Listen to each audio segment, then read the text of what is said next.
May mga batang 90s ba dito? Kamusta kayo? Kamusta tayo?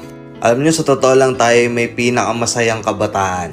Tayo yung mga kabataan noon na napakababaw ng kaligayahan. Tayo yung mga batang batak sa arawan kahit napagalitan ng magulang, okay lang basta makipaglaro sa mga kaibigan.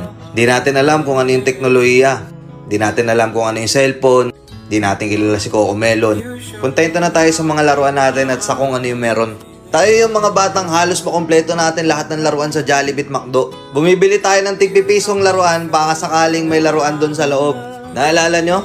Noong mga panahon, naghahanap pa tayo ng gagamba kung saan-saan. Naghahanap tayo ng mga sanga ng puno para makipaglaro ng baril-barilan. Kukuha tayo ng gulong sa tabi-tabi tapos pagugulungin lang natin kung saan-saan.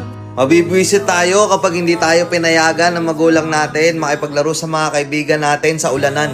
Tayo yata yung mga huling batch ng mga bata na nakikipaglaro pa ng tagu-tagu.